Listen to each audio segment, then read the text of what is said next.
오늘은 38년 된 병자를 고치신 예수님이라는 제목을 가지고 함께 은혜를 나누고자 합니다. 영상을 좀 하나 보여주시면 좋을 것 같은데요. 무게가 한 500kg에 달하던 한 여성이 있었습니다. 500kg에 달해요. 여러분 500kg면은 굉장히 상상이 되지 않죠. 100kg만 넘어가도 굉장히 몸이 크게 여겨질 텐데 그런데 그 여성이 무려 몇 킬로를 감량했느냐? 363kg를 감량을 했답니다. 여러분들 몸무게보다도 더 많은 몸무게를 감량을 했어요. 여기 사진에 보이는데 엄청나죠? 자리에서 일어나는 것 겨우 할 수 있을 정도지 걸어 다닐 수가 없을 정도의 몸무게를 가지고 있었던 여성입니다. 미국 텍사스에 사는 메이라 로잘레스라는 여성인데요. 몸무게가 한 500kg 정도에 달하는 여성이었어요.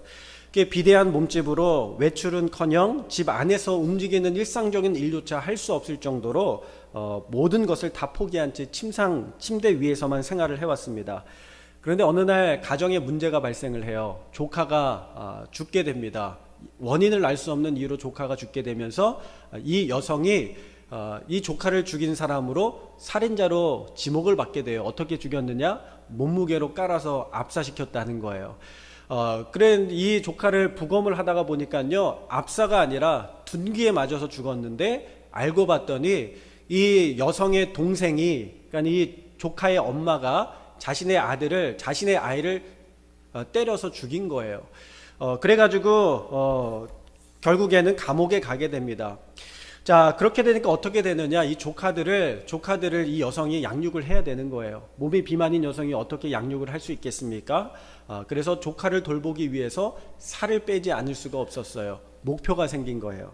그 전문 의료진의 도움을 받아서 수술을 하고 또 위를 줄이고 체계적인 식단 관리와 꾸준한 운동을 통해서 무려 몇 킬로를 감량을 했냐면 여러분들의 몸무게보다 최소한 5배는 많은 363kg을 감량을 해내서 그 사진 옆에 보시면 살 빠진 모습이 있죠. 그 모습까지 감량을 해냈다는 것입니다. 한번 보여주세요.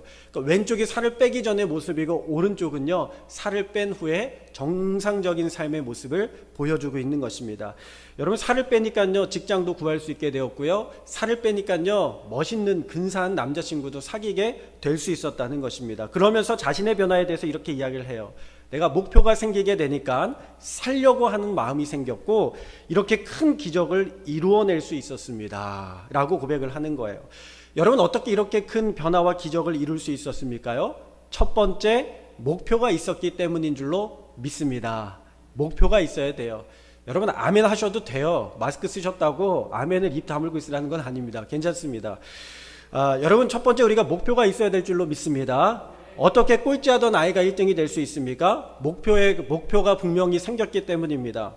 여러분, 이 여성은요, 자기 자신을 대신해서 돌봐야 할 조카들이 생기게 되니까 그 목표가 이 여인의 살을 빼게 한 거예요. 조카들을 돌보기 위해서는 체중을 줄여야 하고 그렇게 해서 운동을 하고 살을 빼게 된 것입니다. 여러분, 기적이라는 것은요, 우리가 어떤 큰 지혜나 능력이나 힘이 있어야 되는 것이 아니라 중요한 목표와 목적을 가질 때 우리의 삶에는 기적이 일어나게 되는 줄로 믿습니다. 어떤 사람이 기적의 주인공이 되는 것은 그에게 목표가 있었기 때문이고, 실패자가 되는 것은 그 목표를 잃어버렸기 때문입니다. 오늘 본문에는 38년 동안 이 베데스다라는 연못에 누워서 지냈었던 한 병자가 고침을 받게 되는 사건이 보여지게 되죠. 우리가 너무나도 잘 알고 있는 사건입니다. 어떻게 그가 고침을 받게 되었습니까? 그에게 분명한 목표가 있었기 때문에 그렇습니다. 예수님께서는 이 사람을 만나서 물어보셨어요. 만나자마자 뭐라고 물어보십니까? 내가 낫고자 하느냐? 주님께서 물어보셨어요. 네가 낫고자 하는 원함이 있느냐? 목표가 있느냐? 목적이 있느냐? 주님께서 물어보실 때에 이 사람이 뭐라고 이야기합니까? 예, 주님, 저는 낫고 싶습니다. 고침받고 싶습니다. 일어나 걷고 싶습니다. 그는 분명한 목표와 목적과 꿈이 있었다라는 것입니다. 여러분, 그런데 놀랍게도요, 그는 아직까지도 낫고자 하는 목표를 가지고 있었어요. 38년 정도 됐으면 포기할 만도 한데, 38년 정도 됐으면 그냥 그러려니 하고 살아갈 만도 한데, 이 사람은 이 목표를 버릴 수가 없었고 끝까지 그 목표를 가지고 연못에 찾아왔다는 것입니다. 왜 연못에 찾아왔습니까? 1년에 한 번 천사가 나타나서 이 연못을 휘휘 저어 놓으면 물이 움직일 때 가장 먼저 들어가는 사람은 병이 낫는다는 거예요. 그 목표를 가지고 그 꿈을 가지고 항상 이 사람은 그 연못을 찾아왔습니다. 여러분, 그런데 이 사람은요 혼자서 움직일 수가 없어요. 누가 데려다 주지 않으면, 누가 이 사람을 부축해 주지 않으면 거기까지 갈 수가 없는 상황이었습니다. 그러니까 그는요 38년을 한결같이 이곳에 와서 그는 매달렸다라는 거예요. 포기하지 않았다라는 거예요. 그렇게 기다렸기 때문에 그는 예수님을 만나게 되었고 병을 고침받게 된 줄로 믿습니다. 여러분, 우리가 이 땅을 살아가면서 어떠한 목표를 가져야 되느냐? 선한 목표를 가져야 될 줄로 믿습니다. 선한 목표를 가져야 돼요. 이 메이라 로잘레스라는 여성은요 동생에 대해서 증오심을 가질 수 있었을 거예요. 왜 나에게 누명을 씌워? 왜 나에게 뒤집어 씌웠어? 하면서 조카를 둔기로 쳐서 죽이고는 뒤집어 씌워서 자기가 꼼짝없이 감옥에 갈 뻔했는데 증오심을 가질 수도 있잖아요. 얼마든지 원한의 목표를 가질 수 있었습니다. 그런데 이런 식으로 증오의 목표를 가졌다면 그는 체중을 빼지 못했을 거예요. 정상인과 같이 살아가지 못했을 것입니다.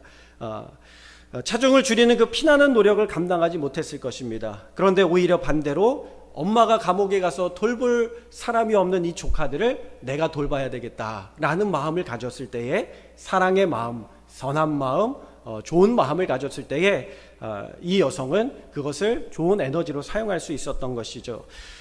이렇게 악한 목표가 아니라 선한 목표가 우리로 하여금 기적을 이루게 하는 줄로 믿습니다.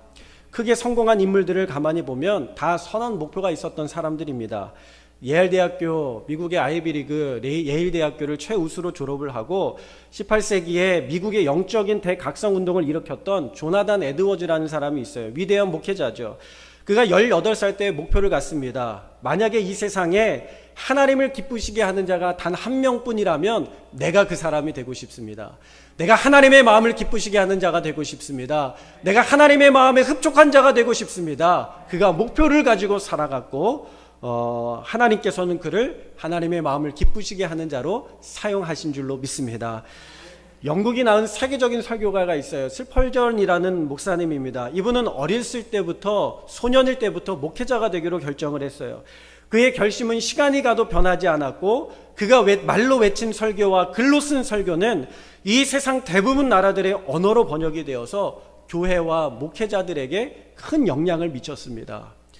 리빙스턴이라는 사람은요 10대 때에 그가 꿈을 꾸어요. 어떤 꿈을 꾸냐면 내가 의로 선교사로 가겠다, 내가 의로 선교사로 세상에 나가서 복음을 증거하는 삶을 살아가겠다라는 꿈을 꾸기 시작하고요 목표로 삼았습니다.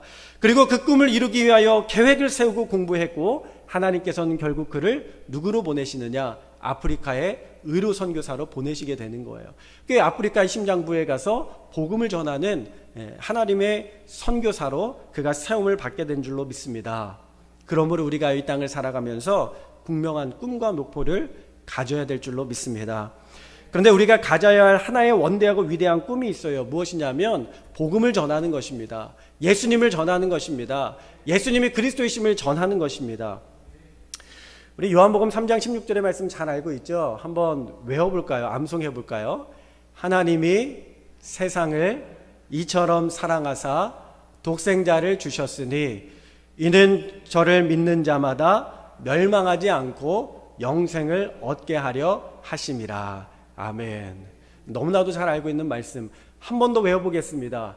하나님이 세상을 이처럼 사랑하사 독생자를 주셨으니 이는 저를 믿는 자마다 멸망하지 않고 영생을 얻게 하려 하심이라. 아멘.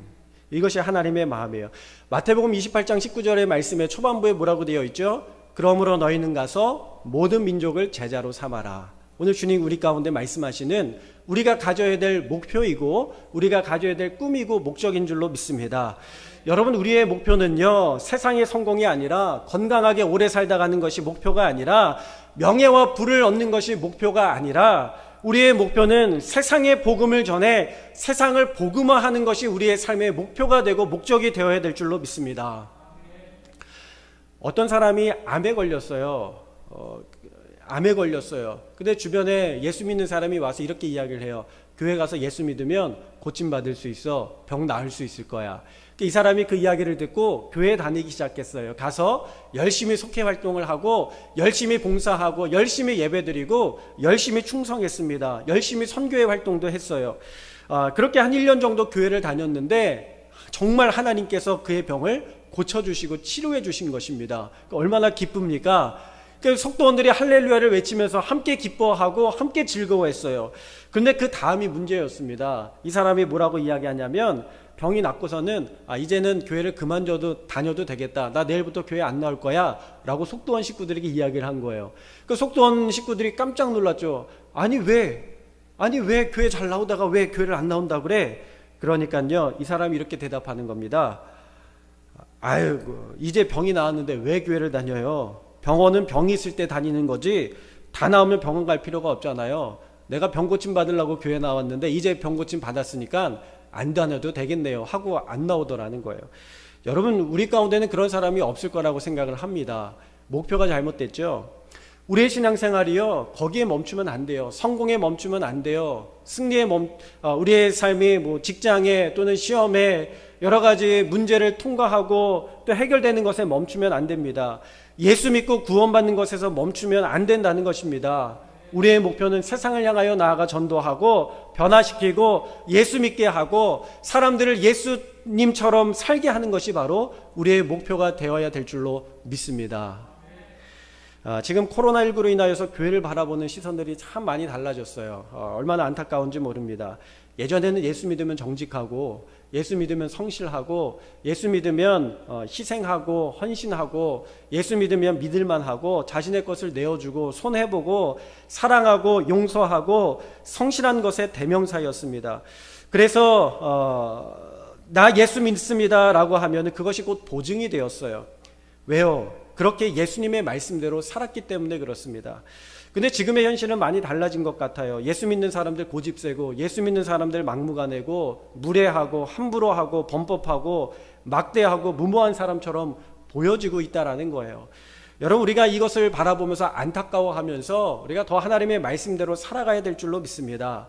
여러분의 목표를 잘 잡으시기 바랍니다. 우리의 목표는 성공하기 위한 것이 아니라 이 땅에서 건강하게 오래 사는 것이 우리의 목표가 아니라 예수님을 알고 예수님을 이 땅 가운데 전하고 예수님의 말씀대로 붙들고 살아가는 것이 바로 우리의 삶의 목표인 줄로 믿습니다. 여러분 우리의 주변이 선교지죠. 우리의 이웃이 전도 대상자들임을 잊지 마십시오. 두 번째로 목표를 가졌으면 우리가 포기하지 말아야 합니다. 본문에 나오는 38년 된 환자는요 38년 동안 낫겠다는 꿈을 버리지 않은 거예요. 주님께서 내가 낫고자 하느냐 주여 나를 못에 넣어줄 사람이 없어서 들어갈 수가 없었습니다. 여러분 이것은 38년 동안 계속해서 이 사람이 실패했다라는 거예요. 가족들이 떠나가고 사랑하는 이들이 떠나가고 그의 주변에 아무도 남지 않았습니다. 그러면 포기할 만한데요 포기하지 않았어요. 멈추지 않았어요. 어떻게 해서든지 베데스다 연못을 찾아갔습니다. 사람들이 외면하고 괄시하고 사람들이 조롱하고 힐책하는데도 불구하고 그는 꿈을 포기하지 않았다라는 거예요. 그때 예수님께서 그의 삶 가운데 나타나셨습니다. 그리고는 물어보셨어요. 38년 동안 절망했지, 힘들었지, 괴로웠지. 여러분 어떤 사람들은 시험을 봅니다. 그런데 떨어져요. 왜요? 더 머리 좋은 사람이 있기 때문에 그렇습니다. 어떤 사람들 직장에 원서 넣어요. 근데 떨어져요. 왜요?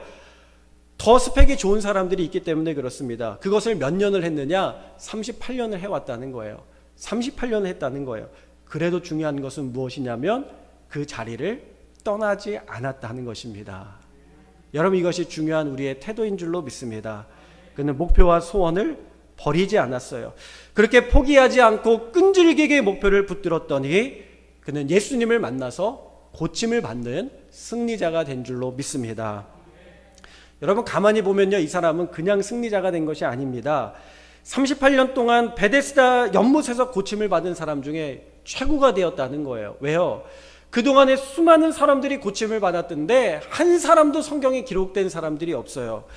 이 사람만이 유일하게 예수님을 만나서 그곳에서 고침을 받고 성경에 기록이 되는 놀라운 하나님의 축복을 얻게 된 줄로 믿습니다.